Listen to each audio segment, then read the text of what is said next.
Hello friends, कैसे हो सब लोग। आई होप सब लोग अच्छे होंगे। Welcome to fairs cloud learn to lead. तो आज हम करने जा रहे हैं बहुत ही important current affair 29th of December के। तो आप यहाँ पे देख सकते हो दो बेस्ट इमेजेस, लेकिन आज हम मोस्ट इंपॉर्टेंट और वेरी इंपॉर्टेंट कैटेगरी के अंदर हम 10 से 11 क्वेश्चंस को डिस्कस करेंगे जो कि बहुत ही इंपॉर्टेंट करंट अफेयर्स हैं। तो वीडियो को बिल्कुल लास्ट तक देखें, उसके बाद क्वेश्चन ऑफ डे का आंसर भी चेक करें और अगले क्वेश्चन को भी सुन के जाएं। तो गाइस, आगे बढ़ने से पहले एक दो चीजें मैं आपके साथ डिस्कस करूंगा कि आप हमारी अफेयर्स क्लाउड की सब्सक्रिप्शन मतलब करंट अफेयर्स का जो पीडीएफ सब्सक्राइब है वो आप कैसे कर सकते हैं। उसके दो मेथड हैं। आप हमारी वेबसाइट पे जा सकते हैं affairscloud.com/current affair, या फिर इसी वीडियो के डिस्क्रिप्शन बॉक्स में एक लिंक गिवन है, वहां पे भी आप जाके जो है वो उसके ऊपर क्लिक कर सकते हैं। तो आप सीधा ही पीडीएफ सब्सक्रिप्शन एरिया में पहुंच जाएंगे। आपको हम क्या प्रोवाइड करेंगे पीडीएफ करंट अफेयर्स के अंदर, उसमें एक सेक्शन होगा daily wise PDF. Daily wise PDF में हम आपको दो तरह की पीडीएफ प्रोवाइड करेंगे। एक पीडीएफ में थ्योरेटिकल करंट अफेयर्स होंगे उसी दिन के, एक होगा क्वेश्चन एंड आंसर फॉर्मेट में ताकि आप उसको अच्छे से रिवाइज कर सको। नेक्स्ट होगा वीकली पीडीएफ, बहुत ही इंपॉर्टेंट है खास करके उन बच्चों के लिए जो करंट अफेयर्स को वीक वाइज जो है वो रिवाइज करते हैं, बहुत ही इंपॉर्टेंट है। वीकली टेस्ट अगेन उन बच्चों के लिए बहुत इंपॉर्टेंट है जो अपने आप को इवेल्युएट करते हैं, देखते हैं कि हमें कितने करंट अफेयर याद रहते हैं, तो उसके लिए बहुत ही इंपॉर्टेंट सेक्शन हो गया। नेक्स्ट आता है मंथली पीडीएफ सेक्शन, जो कि मोस्ट इंपॉर्टेंट सेक्शन है क्योंकि इसमें हम आपको 5 तरह की पीडीएफ्स प्रोवाइड करते हैं जिसके अलग अलग बेनिफिट्स हैं।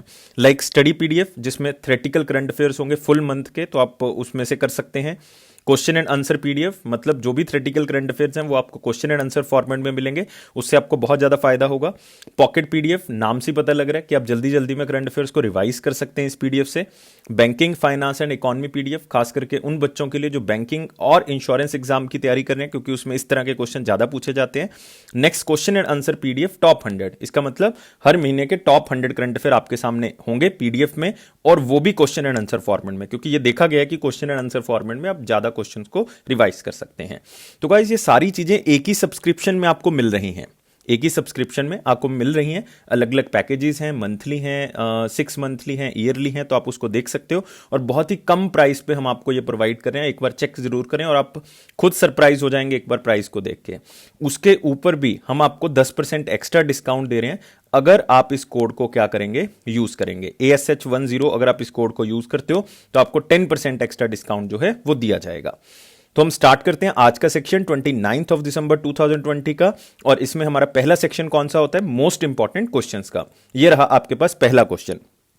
Who won sir Garfield Sobers award for ICC male cricketer of the decade, मतलब male cricketer of the decade का अवार्ड जो है वो किसको मिला है। सर गारफील्ड सॉबर्स अवार्ड के नाम से इसको जाना जाता है। मोस्ट इंपॉर्टेंट क्वेश्चन में इसको मार्क कर लें, वीडियो को पॉज करें और मेरे साथ आंसर को मैच कर लें। आंसर क्या होगा इसका, विराट कोहली होगा। याद कर लें आंसर क्या होगा इसका, विराट कोहली होगा।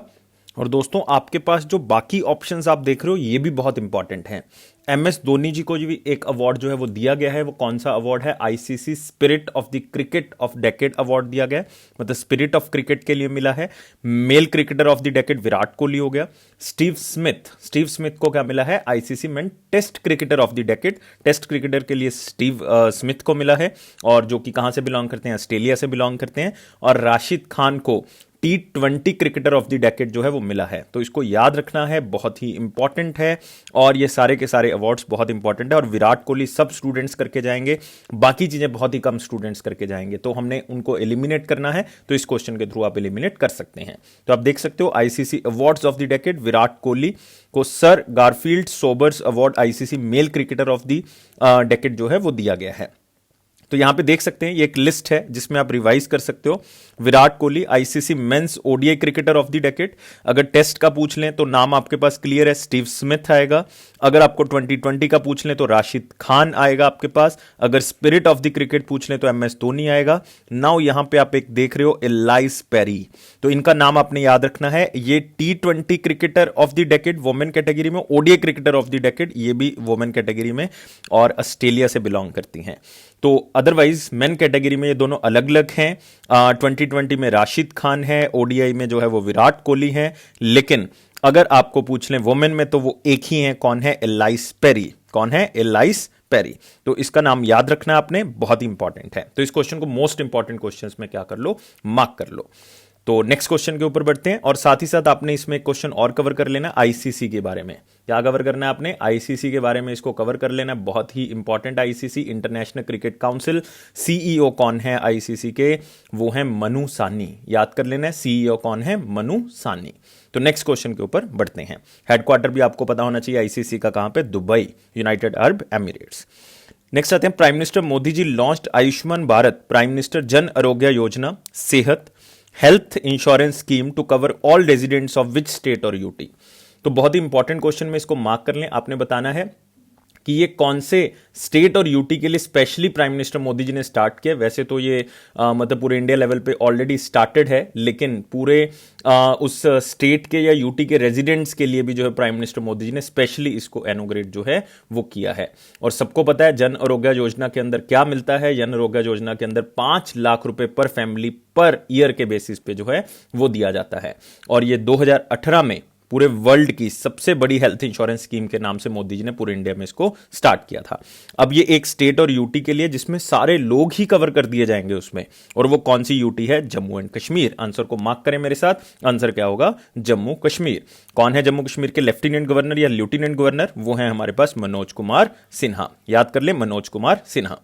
तो आप यहां पे देख सकते हैं, prime minister launched Ayushman Bharat prime minister Jan Arogya Sehat के नाम से extended coverage to all residents of Jammu and Kashmir. बहुत ही अच्छी चीज, सारे ही रेजिडेंट को कवर कर दिया गया जम्मू कश्मीर के। और मेन एम क्या है कि free of cost insurance cover मिल सके सारे सिटीजन को जो कि जम्मू कश्मीर से बिलोंग करते हैं। 5 लाख रुपए पर फैमिली पर ईयर के बेसिस पे ये दिया जाता है और सारे रेजिडेंट्स को ये मिलेगा। और इसमें एक और खास बात है, जो जम्मू कश्मीर से बिलोंग करते हैं स्टूडेंट वो इसको नोट करेंगे कि चाहे वो प्राइवेट हॉस्पिटल है चाहे पब्लिक, जितने भी हैं जम्मू कश्मीर के अंदर सारे के सारे इस स्कीम को जो है वो इंप्लीमेंट करेंगे। और इसमें एक खर्चा और भी जो है वो ऐड किया गया है, 3 दिन प्री हॉस्पिटलाइजेशन, हॉस्पिटल में दाखिल होने से पहले 3 दिन जो आपका खर्चा हुआ है, और हॉस्पिटल से छुट्टी होने के बाद जो 15 दिन बाद भी आपका जो खर्चा होगा वो भी इसके अंदर जो है वो कवर किया जाएगा। ये बहुत ही खास बात जो है वो आप यहां पे कवर कर सकते हैं, बहुत ही इंपॉर्टेंट दोस्तों। तो जम्मू कश्मीर आपने याद कर लेना, बता चुका हूं, लेफ्टिनेंट गवर्नर कौन है? मनोज कुमार सिन्हा। और जम्मू कश्मीर में आप 2-3 नेशनल पार्क्स को कवर कर सकते हो, जिसमें डाचीगम जो है वो बहुत इंपॉर्टेंट है, डाचीगम को आप कवर कर सकते हैं। गुलमार्ग वाइल्ड लाइफ सेंचुरी को आप यहां पे कवर कर सकते हैं। एक किश्तवाड़ नेशनल पार्क को भी आप यहां पे कवर कर सकते हैं, किश्तवाड़ नेशनल पार्क, वो भी आप यहां पे कवर कर सकते हैं, बहुत इंपॉर्टेंट है। डाचीगम जो हमारे पास है, गुलमार्ग वाइल्ड लाइफ सेंचुरी, और एक है किश्तवाड़ नेशनल पार्क, ये आप कवर कर सकते हैं। नेक्स्ट आते हैं दोस्तों अगले क्वेश्चन के ऊपर। What is the name of Indian navy ship which was carrying 15 tons of humanitarian assistance and disaster relief reached Vietnam as a part of mission Sagar 3। तो सबको पता है मिशन सागर 1, मिशन सागर 2 और मिशन सागर 3, ये 3 हो गए, अब मिशन सागर 3 भी हो गया। तो 3 जो हैं ये मिशन सागर के नाम से चलाए गए। ये बेसिकली जो नेबरिंग कंट्रीज हैं उनको जो है, या जो भी हमारी रीच में है, उनको हम जो है वो क्या प्रोवाइड कर सकें, हम ह्यूमैनिटेरियन क्राइसिस के बेसिस पे हेल्प कर सकें। और यहां पे सागर का मतलब क्या है? सागर का मतलब है security and growth, security and growth for all in the region. तो याद रखना है इसको, security and growth for all in the region, मतलब जो भी आसपास के हमारे एरियाज है उनको बचाना है। लाइक मालदीव्स हो गया, मॉरिशियस हो गया, मेडागास्कर हो गया, कॉमरोस हो गया, सेशल्स हो गया। ये हमारा सबसे पहला मिशन था जिसके लिए हमने यूज किया था आईएनएस केसरी को, फिर हमने यूज किया आईएनएस ऐरावत को दूसरे मिशन के अंदर, अब तीसरे में हम किसको यूज कर रहे हैं? आईएनएस किल्तन को। तो आंसर क्या होगा दोस्तों? इसका ए आंसर होगा, जो कि कहां पे लैंड किया है? हो चिन मिन एरिया ऑफ द वियतनाम, वहां पे हमारे आईएनएस किल्तन ने जो है वो वहां पे पोर्ट हुआ है। तो आप यहां पे देख सकते हो। और इंडिया और वियतनाम के बीच में एक पैसेज एक्सरसाइज हुई है, जो कि नेवी एक्सरसाइज का एक नाम है, जो कि हम बहुत सी कंट्रीज के साथ करते हैं। तो याद रखने की जरूरत नहीं, लेकिन वियतनामीज नेवी के साथ साउथ चाइना सी में इंडिया का जो है एक्सरसाइज इवेंट हुआ है। तो आप यहां पे देख सकते हो, Indian navy ship Kiltan carries 15 tons of humanitarian assistance reached at Nha Rong port of Ho Chi Minh City, जो कि कहां पे है? वियतनाम में। और दोनों के बीच में एक जो है वो पैसेक्स एक्सरसाइज भी हुई है दोनों नेवीज के बीच में। तो आपने याद रखना है, सागर 1, सागर 2 और सागर 3। सागर 1 में हमने केसरी को यूज किया था, सागर 2 में एयर रावत को यूज किया था, और सागर 3 में हम यूज कर रहे हैं किल्तन को यूज कर रहे हैं, जो कि वियतनाम में काफी ज्यादा राशन जो है वो पहुंचाएगा। एज ए ह्यूमैनिटेरियन क्राइसिस की तरह से। तो यहां पे हमारे पास कंट्री इंपॉर्टेंट कौन सी हो जाती है? वियतनाम। तो वियतनाम की कैपिटल कौन सी है? हैनोई। और करेंसी कौन सी है? Vietnamese Dong. तो इसको याद कर लें। और यहां पे इंपॉर्टेंट साथ में क्या है? Indian navy. इंडियन नेवी के चीफ ऑफ नेवल स्टाफ कौन है? एडमिरल करमबीर सिंह। और हेडक्वार्टर आपको पता ही है न्यू दिल्ली होगा। तो याद कर लें, बहुत इंपॉर्टेंट चीजें आपको पता लग चुकी हैं। नेक्स्ट क्वेश्चन की तरफ बढ़ते हैं सीधा। What is the colour of Delhi's metro line? आपको पता है कि दिल्ली मेट्रो के बहुत सारा कलर्स हैं क्योंकि अलग अलग स्टेशन पे वो चलती हैं। Which was recently inaugurated by Narendra Modi ji as India first ever driverless train operations. Already driverless train operation जो बहुत सी कंट्रीज में चल रहे हैं, जिसमें से दुबई एक कंट्री है, और इंडिया में भी अब ये ऑपरेशन स्टार्ट हो चुका है ड्राइवरलेस ट्रेन का। मोदी जी ने इनॉग्रेट किया, वर्चुअली इसको इनॉग्रेट किया गया। तो कौन सी लाइन पे मेट्रो का, जिन लोगों को नहीं पता मैं बता देता हूं कि मेट्रो के कुछ स्टेशन से लेके कुछ स्टेशन से कुछ, और कुछ पॉइंट से लेके कुछ पॉइंट तक जाने के लिए अलग अलग कलर दिए गए हैं मेट्रोस के, like red colour, yellow colour, pink colour और मैजेंटा कलर, कुछ अलग अलग कलर्स दिए गए हैं। तो आपने बताना है कौन सी कलर लाइन पे जो है ये ड्राइवरलेस ट्रेन ऑपरेशन स्टार्ट हो गया। तो मेरे साथ आंसर को मैच करें। आंसर बहुत ही सिंपल है, आंसर क्या है? Magenta line. तो मार्क कर लें इसको मोस्ट इंपॉर्टेंट क्वेश्चन के अंदर। और आप यहां पे देख सकते हो कि मोदी जी ने इसको इनॉग्रेट किया, India first ever Delhi metros driverless train operation. तो आप यहां भी देख सकते हैं दिल्ली मेट्रो का जो 38 किलोमीटर लॉन्ग मैजेंटा लाइन है, जो कि जनकपुरी वेस्ट को बोटेनिकल गार्डन इन नोएडा में कनेक्ट करता है। तो इसको याद कर लें कि जनकपुरी वेस्ट से बोटेनिकल गार्डन नोएडा तक इसको कनेक्ट करता है। पूछा जा सकता है अगला भी जो सिस्टम है वो स्टार्ट हो चुका है, अगला भी सिस्टम जो है वो स्टार्ट हो चुका है, वो पिंक लाइन पे अब किया जाएगा, वो मिड 2021 तक किया जाएगा ड्राइवरलेस ट्रेन का। धीरे धीरे करके फिर सबको ही क्या कर लेंगे, ये इकट्ठा कर लेंगे।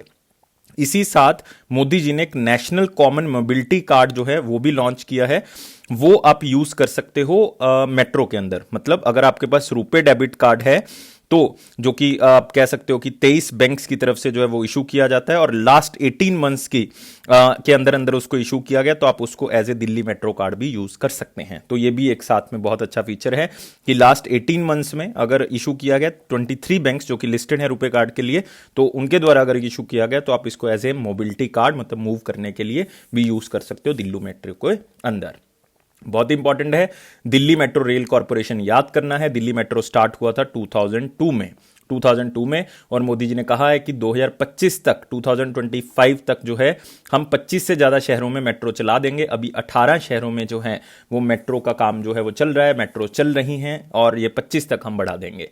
और चेयरमैन कौन है इस टाइम पीरियड पे दिल्ली मेट्रो के? वो हैं दुर्गा शंकर मिश्रा।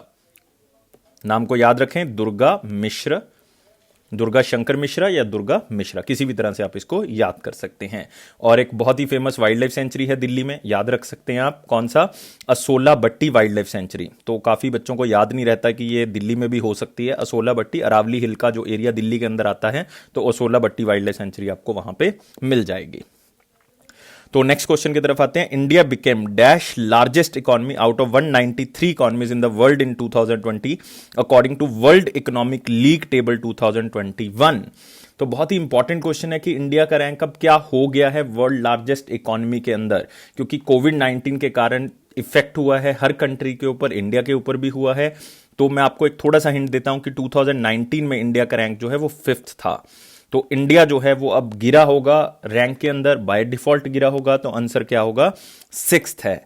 तो याद रख लेना है, इंडिया जो है वो 6th लार्जेस्ट इकोनॉमी है। 2019 में 5th में मूव हो गया था। यूनाइटेड किंगडम को पीछे छोड़ आए थे हम, तो 5th बन चुके थे, लेकिन अब दोबारा से कौन सी चले गए हैं? 6th रैंकिंग पे चले गए हैं। यूएसए बाय डिफॉल्ट इसको क्या कर रहा है? टॉप कर रहा है। यूएसए टॉप कर रहा है। दूसरी सबसे बड़ी इकोनॉमी चाइना है, तीसरी सबसे बड़ी इकोनॉमी जो है वो कौन सी है? जापान है।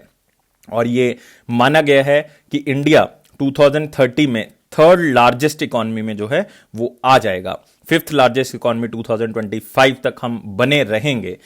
मे बी अगले साल बन जाए, उससे अगले साल बन जाए, लेकिन 2025 तक हम 5th लार्जेस्ट इकोनॉमी बने रहेंगे, और 3rd लार्जेस्ट इकोनॉमी 2030 तक बनने की संभावना है। ये किसकी तरफ से कहा गया है? ये कहा गया है एक इंडेक्स, या आप कह सकते हो टेबल जारी हुआ, वर्ल्ड इकोनॉमिक लीग टेबल 2021 की तरफ से इसको रिलीज किया गया। 12th एडिशन था, इसको रिलीज किया गया। और किसने रिलीज किया गया? Centre for economics and business research limited limited की तरफ से इसको रिलीज किया गया। तो इंडिया एक पायदान जो है वो नीचे आ गया है, याद रखना है। और एक इसमें डाटा और है कि अभी यूएस से टॉप कर रहा है, लेकिन यूएस से सेकंड पोजीशन पे चला जाएगा 2028 तक, चाइना आगे आ जाएगा। चाइना जो है वो 2028 तक उसको ओवरटेक कर सकता है। ये सिर्फ एक सर्वे है, होगा क्या ये तो जब हम वहां पे पहुंचेंगे उसी टाइम पीरियड पे पता लगेगा, लेकिन अभी सिर्फ हमारे पास क्या है, प्रेडिक्शंस हैं। तो नेक्स्ट आते हैं, who is awarded with scientist of the year award 2018 by the DRDO. Scientist of the year award 2018 जो है वो किसको दिया गया है, आप आंसर करेंगे, मेरे साथ आंसर को मैच करें, वीडियो को पॉज कर ले, और आंसर क्या होगा इसका, डॉक्टर हेमंत कुमार पांडे। आंसर को मार्क कर लें, डॉक्टर हेमंत कुमार पांडे। जैसा क्वेश्चन मैंने आपको यहां पे दिख रहा है आपको, वैसा ही क्वेश्चन आपको एग्जाम के अंदर आएगा, इसके बिना और कुछ भी नहीं आ सकता। इन्होंने ल्यूकोडर्मा के लिए उसके ट्रीटमेंट के लिए एक ड्रग तैयार की थी, ल्यूकोस्किन, तो उसके लिए जो है वो इनको ये अवार्ड दिया गया है। नाम क्या है, साइंटिस्ट ऑफ द ईयर 2018, और नाम क्या है, डॉक्टर हेमंत कुमार पांडे। और किसकी तरफ से दिया गया, DRDO, defence research development organisation. Headquarter कहां पे है, न्यू दिल्ली। काफी बच्चे बेंगलुरु लगाते हैं, गलत है। हेड कौन है, डीआरडीओ के जी सतीश रेड्डी, याद करना है, जी सतीश रेड्डी। नेक्स्ट आते हैं वेरी इंपॉर्टेंट क्वेश्चंस की तरफ, और पहला क्वेश्चन है, who authored a book Vajpayee the years that changed India. तो एक बुक है जो अटल बिहारी वाजपेयी जी के नाम से है, the years that changed India. किसने इस बुक को जो है वो लिखा है, तो आंसर बताएंगे, क्या आंसर होगा इसका। और एक बात और बता देता हूं एज ए हिंट कि जिन्होंने इस बुक को लिखा है वो इनके प्राइवेट सेक्रेटरी भी रहे हैं, और तब भी सेक्रेटरी रहे हैं जब लीडर ऑफ ऑपोजिशन थे, मतलब इनके साथ ही रहे हैं, तो बाय डिफॉल्ट उनसे अच्छा कोई जान नहीं सकता उनको। तो Vajpayee the years that changed India, तो आंसर क्या है, शक्ति सिन्हा। तो याद कर लें, क्योंकि जो 25 ऑफ दिसंबर जब उनका बर्थडे आता है तो एक दो बुक्स जो है वो रिलीज हुई हैं उनके नाम से, तो ये जरूर याद कर ले कि कौन सी किसने जो है वो लिखी है या किसने रिलीज की है। तो Vajpayee the years that changed India, वो शक्ति सिन्हा ने इस बुक को लिखा है, जो कि उनके प्राइवेट सेक्रेटरी भी रहे हैं, और साथ ही साथ जो है वो जब लीडर ऑफ ऑपोजिशन थे तब भी उनके साथ जो है वो काम किया उन्होंने। तो 10 चैप्टर्स हैं इस बुक के अंदर, जो कि उन्होंने जो डिफिकल्टीज फेस की एज ए प्राइम मिनिस्टर वो भी इसके अंदर जो है वो लिखा हुआ है। तो याद रखना आपने, बहुत ही इंपॉर्टेंट है। तो आप यहां पे नेक्स्ट क्वेश्चन की तरफ देखेंगे, the centralised investment clearance cell announced by government of India as a part of single window system is set to become operation by. तो एक इन्वेस्टमेंट क्लियरिंग सेल बनाया गया, सेंटर गवर्नमेंट की तरफ से बनाया गया है, कि चाहे स्टेट गवर्नमेंट के लिए चाहे सेंटर गवर्नमेंट के लिए आपको अप्रूवल चाहिए तो आप इस सेल में अप्लाई कर सकते हैं और सीधा ही आपको जो है वो अप्रूवल मिल जाएगा। तो आपने बताना है कि मैं कौन से उस इन्वेस्टमेंट क्लियरेंस सेल की जिसकी बात कर रहा हूं वो कौन सी डेट को जो है वो अपना काम करना स्टार्ट करेगा। तो ये आपने मुझे आंसर बताना है, बहुत ही सिंपल सा आंसर है। और ये सेंट्रल गवर्नमेंट का जो इनिशिएटिव है वन स्टॉप डिजिटल प्लेटफॉर्म, उसके तहत इसको स्टार्ट किया गया है। तो आंसर क्या होगा इसका, 15 अप्रैल 2021। मार्क कर लें, ये मिड अप्रैल में जो है वो स्टार्ट होगा 2020 में। मेन ऑब्जेक्टिव यही है कि ज्यादा से ज्यादा इन्वेस्टमेंट हैसल फ्री हो सके, मतलब किसी को भी अप्रूवल लेने में, क्लियरेंस लेने में, चाहे वो सेंटर में इन्वेस्ट करना चाहता है चाहे स्टेट गवर्नमेंट में कोई बिजनेस स्टार्ट करना चाहता है, तो अपना जो है वो बिजनेस इसके थ्रू जो है वो आप ले सकते हैं। तो बहुत ही इंपॉर्टेंट है और याद करना है, इन्वेस्टमेंट क्लियरेंस सेल 15 अप्रैल को जो है वो स्टार्ट किया जाएगा। और ये मिनिस्ट्री ऑफ कॉमर्स और इंडस्ट्री के अंडर आएगा। यूनियन मिनिस्टर कौन है, पीयूष गोयल जी। कौन है, पीयूष गोयल जी। तो आप यहां देख सकते हैं, यहां पे सेंट्रलाइज्ड इन्वेस्टमेंट क्लियरिंग सेल 15 अप्रैल को स्टार्ट किया जाएगा। तो मेन ऑब्जेक्टिव यही है कि वन स्टॉप डिजिटल प्लेटफॉर्म आपको मिल जाए, ताकि कोई भी बिजनेस स्टार्ट करना है तो आप यहां पे अप्लाई कर सकते हैं। तो फिजिकली अप्लाई करने की जरूरत नहीं, जाने की जरूरत नहीं, टाइम दोबारा से आपको लेने की जरूरत नहीं, आप ऑनलाइन ही जो है वो कर सकते हैं। तो मल्टीपल एंट्री से जो है वो बच जाओगे। These initiative expected to improve ease of doing business, definitely। तो ज्यादा से ज्यादा लोग बिजनेस करने के इच्छुक हो गए, क्योंकि ऑनलाइन ही सब कुछ अप्लाई हो जाता है। ईज ऑफ डूइंग बिजनेस में इंडिया का रैंक जो है वो कौन सा, लेटेस्ट 63rd रैंक है ईज ऑफ डूइंग बिजनेस में, ये भी आप याद रख सकते हैं। नेक्स्ट आते हैं, who authored A Konkani book. Konkani book मतलब वो कोंकणी लैंग्वेज में है, नाम क्या है उसका, सूत्रा निवेदनाची सूत्र एक अनुभव। तो बताना है ये कोंकणी लैंग्वेज की बुक जो है वो किसने लिखी है। और इसमें एक मैं आपको हिंट देता हूं कि ये बुक जो रिलीज की है वो हम मिनिस्टर ऑफ आयुष जो हैं, हमारे यूनियन मिनिस्टर ऑफ आयुष, उन्होंने इसको रिलीज किया है। और वो कौन है, श्रीपद येसो नायक जी।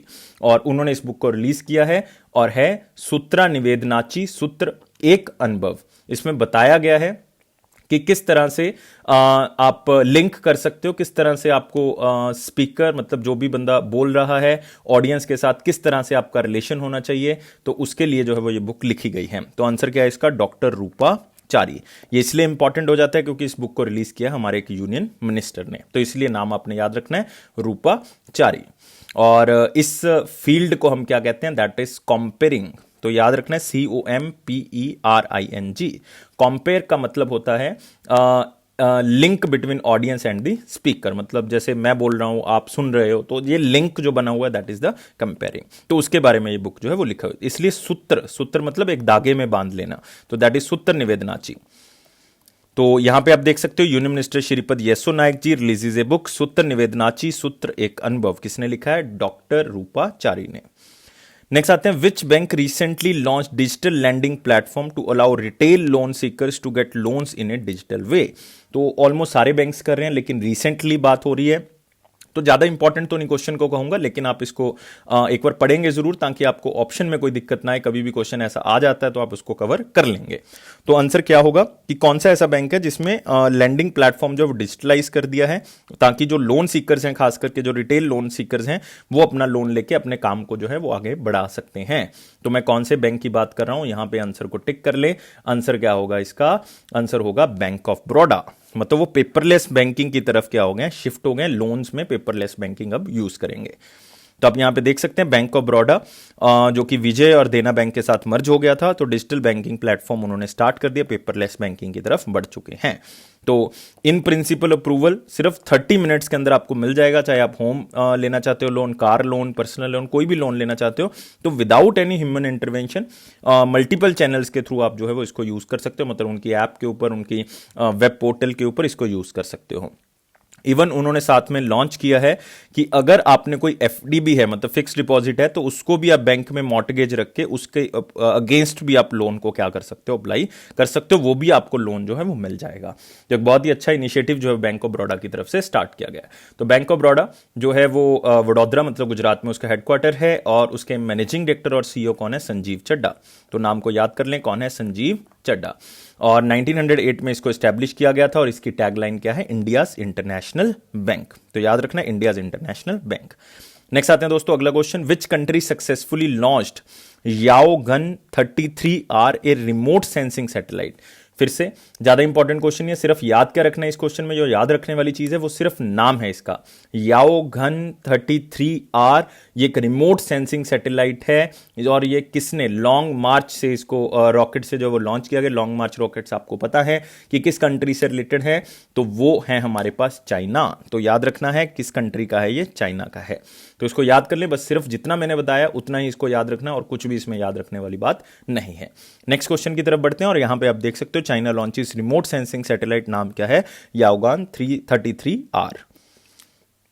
नेक्स्ट आते हैं दोस्तों अगला क्वेश्चन है हमारे पास, eminent dance scholar critic Sunil Kothari passed away. Sunil Kothari ji का जो है वो देहांत हो गया है, और बहुत ही फेमस डांस स्कॉलर भी हैं और हिस्ट्री के क्रिटिक भी हैं, बहुत ही फेमस पर्सनैलिटी रहे हैं, और इसको इवन आप मोस्ट इंपॉर्टेंट में भी जो है वो मार्क कर सकते हैं। कहां से बिलोंग करते हैं, ये महाराष्ट्र से क्या करते हैं, बिलोंग करते हैं, तो याद रखें। और इनका दिल्ली हॉस्पिटल में देहांत हो गया, 87 ईयर्स की एज में जो है वो इनका देहांत हो गया। आपको एग्जामिनर पूछ सकता है कि किस फील्ड से बिलोंग करते थे, तो आपने याद रखना है इंडियन डांस हिस्टोरियन के नाम से इनको जाना जाता था। इनको पद्मश्री से सम्मानित किया गया 2001 में, तो ये भी आप याद कर सकते हैं। संगीत नाटक अकेडमी भी इनको मिल चुका है, लाइफ टाइम अचीवमेंट अवार्ड में मिल चुका है डांस क्रिटिक्स एसोसिएशन की तरफ से, जो कि यूएसए से बिलोंग करती हैं।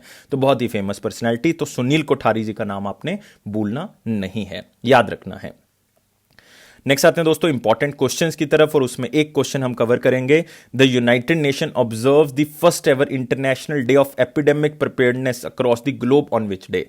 तो जिस तरह से आप देख रहे हो कोविड-19 का प्रकोप चल रहा है, उसके तहत फिर हमने मतलब यूनाइटेड नेशन की तरफ से डिसाइड किया गया कि एक ऐसा दिन भी होना चाहिए जिसमें एपिडेमिक प्रिपेयर्डनेस की तरफ से ध्यान जो है वो लगाना जरूरी है, क्योंकि जिस तरह से वायरसेस जो हैं वो इंक्रीज हो रहे हैं और डेडली वायरसेस जो हैं वो आ रहे हैं, जिसका सोल्यूशन ही हमारे पास नहीं है। तो इस तरह की डे जो है वो ऑब्जर्व करने जरूरी है, ताकि पता लगे कंट्री को कि हम कितना प्रिपेयर हैं। तो epidemic preparedness across the globe जो है, तो वो कौन से दिन जो है वो ऑब्जर्व किया जाता है यूनाइटेड ने, और ये पहली बार हुआ है कि ये दिन मनाया जा रहा है, और वो 27 दिसंबर 2020 को मनाया जा रहा है। क्योंकि 25 दिसंबर आपको पता है गुड गवर्नेंस डे के नाम से सेलिब्रेट किया जाता है, अटल बिहारी वाजपेयी जी के नाम से। 24 आपको पता है कि हम कंज्यूमर डे के नाम से क्या करते हैं, सेलिब्रेट करते हैं। तो याद रखना है 27 दिसंबर 2020 पहली बार मनाया जा रहा है, तो इसलिए इंपॉर्टेंट है, बिल्कुल याद रखेंगे। और यहां पे हमारे पास ऑर्गेनाइजेशन इंपॉर्टेंट हो जाती है यूनाइटेड नेशंस, हेडक्वार्टर न्यूयॉर्क है यूनाइटेड नेशन का, और सेक्रेटरी जनरल एंटोनियो गुटेरेस हैं, तो ये भी याद रखेंगे। तो आप यहां पे देख सकते हो first international day of epidemic preparedness 27 दिसंबर 2020। तो 22, 23, 24, 25 एंड 27 ये पांचों दिन आपके फिंगर्स पे याद होने चाहिए, इंपॉर्टेंट डेज में से हैं। नेक्स्ट आते हो अटल बिहारी वाजपेयी जी के बर्थडे के दिन जो है एक बुक को रिलीज किया गया। यहाँ पे आप नरेंद्र मोदी जी देख रहे हो, रामनाथ कोविंद जी आप देख सकते हो, यहाँ पे ओम बिरला जी देख सकते हो, और यहीं पे आपको गुलाम नबी आजाद भी जो हैं वो दिख जाएंगे। तो प्राइम मिनिस्टर नरेंद्र मोदी जी ने इस बुक को रिलीज किया, नाम क्या, अटल बिहारी वाजपेयी, उनके नाम से उन्होंने इस बुक को रिलीज किया, और उनके बर्थडे के दिन इसको जो है वो रिलीज किया गया। गुलाम नबी आजाद, ओम बिरला जी लोकसभा के स्पीकर आपको दिख रहे हैं, और ये ऑपोजिशन के लीडर हो गए राज्यसभा के अंदर, वो भी आपको यहाँ पे दिख जाएंगे। तो याद रखना है इसको, इंपॉर्टेंट बुक है कि, और बुक का नाम पूछ सकते हैं आपको, अटल बिहारी वाजपेयी, बुक का नाम बहुत ही सिंपल है। उनकी जीवन के बारे में यहाँ पे बताया हुआ है कि किस तरह से उन्होंने देश को आगे बढ़ाया है। उनकी जो स्पीचेस हैं, उनकी कविताएं हैं, वो इसके अंदर जो है वो प्रकाशित की गई हैं। क्लियर, याद रखेंगे, बहुत ही इंपॉर्टेंट है। और एक बुक मैं पहले बता चुका हूं, Vajpayee the years that changed India, वो शक्ति सिन्हा ने जो है वो लिखी है। नेक्स्ट आते हैं वन लाइनर इंपॉर्टेंट पॉइंट्स के ऊपर। तो मैं बता चुका हूं Vajpayee the years that changed India किसने लिखी, शक्ति सिन्हा ने लिखी। Next Kadambur M.R. Janardhan, former union minister, passed away at the age of 91, उनका 91 की एज में देहांत हो गया। वो AIDMK के मेंबर थे और बहुत ही सीनियर लीडर थे, और उनका जो है वो टुटीकोरिन मतलब तुतिकुड़ी में जो है वो उनका देहांत हो गया तमिलनाडु के अंदर। तो ये आप थोड़ा सा याद रख सकते हैं। और वो कौन सी कॉन्स्टिट्यूएंसी से बिलोंग करते थे, वो तिरुनेलवेली कॉन्स्टिट्यूएंसी से बिलोंग करते थे तमिलनाडु के अंदर, तो याद रखेंगे आप। और वो यूनियन मिनिस्टर हैं फॉर्मर, वो मिनिस्टर ऑफ स्टेट भी रह चुके हैं फाइनेंस के अंदर, और साथ ही साथ जो वाजपेयी जी की गवर्नमेंट के अंदर वो रहे थे 98-99 में, और उनके पास यूनियन मिनिस्टर रह चुके हैं वो personnel, public grievances and pensions department के भी, तो ये भी आप याद रख सकते हैं। क्लियर, चलो नेक्स्ट आते हैं इसके बाद Portulaca laljii, a new species of wild sun rose discovered in eastern Ghats, और याद रखना है प्रकाशम डिस्ट्रिक्ट ऑफ आंध्र प्रदेश। तो सिर्फ ईस्टर्न घाट भी याद रख सकते हैं, स्पेसिफिक आंध्र प्रदेश का याद रखना है, रख सकते हैं, नाम जरूर याद रखना है, पोर्तुलाका लालजी। पोर्तुलाका लालजी जो है वो नई वाइल्ड सन रोज की स्पीशीज है। नेक्स्ट आते हैं ISRO is in the process of developing green propellants for Gaganyaan, India's human space flight mission. तो गगनयान जो हमारा मिशन है जिसमें हम ह्यूमन को वहाँ पे भेजेंगे, that is the first ever human mission. तो उसके लिए हम ग्रीन प्रोपेलेंट्स के यूज़ करने के ऊपर जो है वो चर्चा चल रही है कि हमने अलग अलग तरह के जो प्रोपेलेंट्स हैं उसको यूज़ कर सकते हैं जिससे जो है वो इन्वायरमेंट ख़राब नहीं होगा। तो उसके ऊपर जो है वो चर्चा चल रही है। और रिसेंटली इसरो ने जो चंद्रयान 2 हमारा मिशन गया था 22 जुलाई 2019 को, तो उसके जो डाटा है वो भी जो है वो रिसेंटली रिलीज किया गया है। तो इसरो यहाँ पे इंपॉर्टेंट हो जाता है। इसरो का हेडक्वार्टर आपको पता है बेंगलुरु है और चेयरमैन कौन है, के सिवान है। Next, ISRO releases initial data from Chandrayaan 2 mission, बात कर चुके हैं। Next, China will replace the US of the world largest economy bye 2028। India 2030 तक उम्मीद है 3rd नंबर पे आ जाएगा, 2025 तक उम्मीद है 5th पे आ जाएगा। अभी दोबारा से कौन से नंबर पे पहुंच गए, 6th पे पहुंच गए हैं। नेक्स्ट आते हैं 27 और 28 दिसंबर का जो आंसर है उसकी बारी आ चुकी है आंसर देने की। क्वेश्चन था हमारे पास, where is South India's first rescue and rehabilitation centre for monkeys located. तो ये आपने बताना था। तो काफी बच्चों ने आंसर बताया, इवन कुछ आंसर इसमें से कुछ गलत भी थे, लेकिन 99% आंसर जो है वो सही थे। तो आंसर क्या था इसका, तेलंगाना। क्या था, तेलंगाना। और एक डिस्ट्रिक्ट है वहां पे, नदर्न डिस्ट्रिक्ट ऑफ निर्माल, तो वहां पे आप इसको ये मिल जाएगा आपको, तो वहां पे आपको मिल जाएगा। और फॉरेस्ट डिपार्टमेंट ने इसके ऊपर बहुत सा खर्चा किया, ऑलमोस्ट 2.25 करोड़ रुपीस जो है वो उसमें खर्च किए हैं इसको सेटअप करने के लिए। तो तेलंगाना इसका क्या होगा, आंसर होगा। और ये साउथ इंडिया में पहला पूछा गया था। अगर आपको नॉर्थ इंडिया में पूछ लें तो हिमाचल प्रदेश होता। तो मंकीज का सबसे पहला जो है वो कहां पे बनाया गया था, वो हिमाचल प्रदेश में बनाया गया था। दूसरा जो है वो कहां पे बनाया गया, तेलंगाना में। तो बात है क्वेश्चन ऑफ द डे, मतलब 29th ऑफ दिसंबर का क्वेश्चन क्या है हमारे पास, where was India first hot balloon wildlife safari launched. तो आपके पास 5 ऑप्शंस आपको दिख रही हैं, Kanha tiger reserve, Pench tiger reserve, Sariska, Bandhavgarh, Satpura tiger reserve. तो इनमें से एक आंसर बाय डिफॉल्ट होगा ही होगा। तो where was India first hot air balloon wildlife safari launch. तो ये आपने आंसर कमेंट बॉक्स में बताना है। मैं ओनली एडवाइस करता हूं स्टूडेंट्स को कि कमेंट बॉक्स में बताएं, ताकि मैं इवेल्युएट कर सकूं। बहुत ही जल्दी जो डेली स्टूडेंट्स हैं मैं उनके नाम भी लिया करूंगा, ताकि आप में मोटिवेशन और इंक्रीज हो। लेकिन हमारी मोटिवेशन को इंक्रीज करने के लिए आपको क्या करना है, लाइक करना है। 700+ लाइक्स हमें प्रोवाइड करने हैं। और जाते जाते चैनल को यार सब्सक्राइब जरूर कर जाएं एक बार, और बेल बटन को प्रेस कर दें ताकि आपको नोटिफिकेशन ऑन टाइम मिल सके। और ये अफेयर्स क्लाउड का प्रॉमिस है कि ये आपका कॉन्फिडेंस जरूर बूस्ट करेगा। हमारे करंट अफेयर जो है वो 90% आपके जो एग्जाम में आते हैं वो कवर करते हैं। ये अफेयर्स क्लाउड की खासियत है। थैंक यू गाइस, और खुश रहें हमेशा। लाइफ को ज्यादा सीरियस नहीं लेना है हमने, खुश रहना है। खुश रहेंगे तो एग्जाम बहुत जल्दी क्लियर हो जाएगा। Take care, bye bye.